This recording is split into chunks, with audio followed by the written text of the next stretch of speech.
Devocionais, a Bíblia toda em um ano. Hoje, Êxodo, capítulos 18 a 20. Esse texto de Êxodo mostra dois momentos importantes para a história do povo de Israel no deserto. Primeiro, nós vemos o conselho de Jetro, sogro de Moisés, para que ele dividisse o fardo, para que ele estabelecesse líderes auxiliares que o acompanhassem na condução do povo.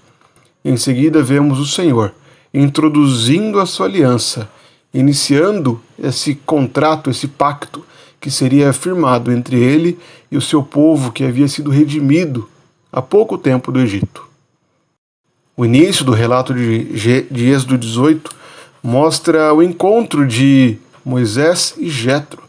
Jetro, seu sogro, leva a sua esposa, a esposa de Moisés e seus filhos, para encontrarem com esse sacerdote, com o profeta de Israel, que foi usado por Deus para conduzi-los para fora do Egito. Ali, Moisés conta a Jetro sobre aquilo que o Senhor havia acabado de realizar, sobre a salvação que havia sido concedida a Israel. Jetro glorifica a Deus, realiza sacrifícios, e nós pouco sabemos se esses atos mostram uma verdadeira conversão ou se são apenas ações superficiais de alguém que ouviu boas notícias. Mas o que sabemos é que Jetro é usado por Deus a fim de Moisés estabelecer líderes para que dividisse as tarefas. Nós vemos a importância de que haja uma divisão de tarefas, de liderança no meio do povo de Deus, a fim de que o trabalho se desenvolva melhor. O capítulo 19 e 20 mostra o início da aliança de Deus com o seu povo.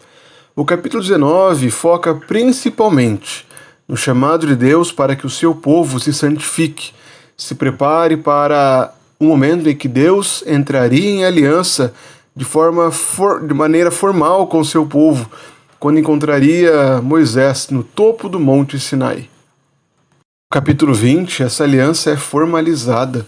O Senhor anuncia quem Ele é, o Deus que tirou Israel do Egito, da casa da servidão, e estabelece também os seus mandamentos. Começa a apresentar a sua lei, a fim de que seu povo aguarde, que esse povo mantenha a aliança do Senhor no seu coração, o temendo e obedecendo aos seus mandamentos, a fim de que não pequem. Para o povo que ouvia e participava desses eventos no deserto, eles deveriam compreender a partir dessas passagens que o Senhor estabelece líderes para conduzi-los. É necessário que haja uma liderança organizada, estruturada, a fim de ver o seu povo, o povo de Deus, sendo bem conduzido, bem pastoreado. Além disso, aquele povo percebe que a aliança do Senhor exige reverência. Há muito zelo de Deus pela sua glória. O Senhor estabelece limites ao redor do monte. O Senhor ordena que o seu povo se santifique, pois ele estaria diante deles. Nós somos lembrados daquilo que o Senhor realiza com o seu povo, mas também da reverência que é exigido. É nítido também nesse texto que o Senhor estabelece uma aliança, uma lei, que é baseada também na graça de Deus. A partir da libertação que o Senhor concede ao seu povo, o seu povo agora o obedece. Esses textos têm aplicações muito úteis para nós também.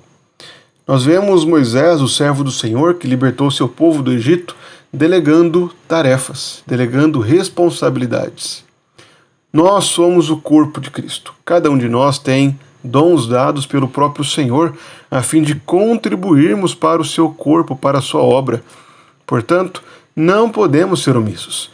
Precisamos ser zelosos, responsáveis com os dons que o Senhor nos deu, a fim de usarmos aquelas qualificações que o Senhor nos concede para a sua glória, para o benefício do seu povo, e não para benefício próprio.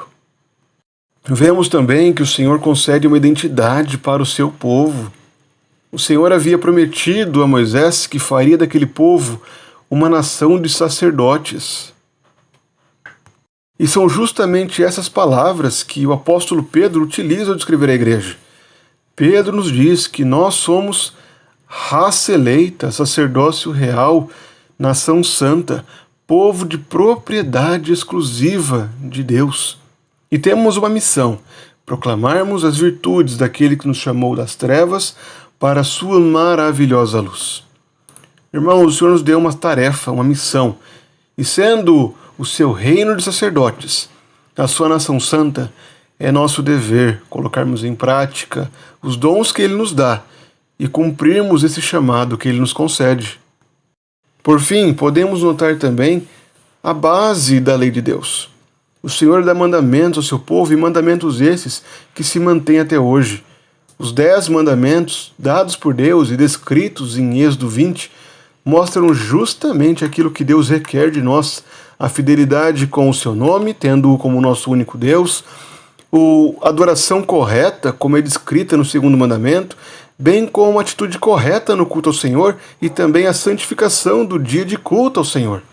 Também exige de nós responsabilidades para com o nosso próximo, o cuidado de nós de honrarmos as autoridades que o Senhor coloca sobre nós, o cuidado e o zelo pela vida nossa e do nosso próximo, a santidade no casamento e nos relacionamentos, o zelo pela propriedade privada, não roubarmos, não furtarmos, o zelo pela verdade e também a necessidade de uma mente comprometida com aquilo que agrada a Deus, não uma mente cobiçosa. Mas esses mandamentos estão resumidos, estabelecidos e baseados na primeira sentença que o Senhor declara a Moisés: Eu sou o Senhor, seu Deus, que o tirei da terra do Egito, da casa da servidão. Os 10 mandamentos não foram dados para que nós pudéssemos ser salvos pela obediência e por nossas obras, pois se pudéssemos ser salvos por nossas obras, seria desnecessária a morte de Cristo. Na verdade, o que nós vemos nesses mandamentos é justamente a resposta de obediência dada pelo coração que se submeteu a Cristo. E a pergunta é: você crê em Cristo? O seu coração está submetido a Cristo? Se sim, você tem sido zeloso em guardar os mandamentos? Você demonstra essa fé em Cristo por meio da obediência? Pois caso você esteja confiando apenas em sua obediência e não em Cristo, você também não terá nenhuma satisfação. Saiba que o coração orgulhoso é contrário àquilo que o Senhor declara nos mandamentos. Portanto, a única forma de fazermos bom uso da lei de Deus é nos colocando sob Cristo, é reconhecendo o seu senhorio, é o amando, crendo nele, e assim vivendo em obediência por amor a ele. Que o Senhor assim nos leve a um coração humilde, que procura glorificar a Cristo em todo o tempo, crendo nele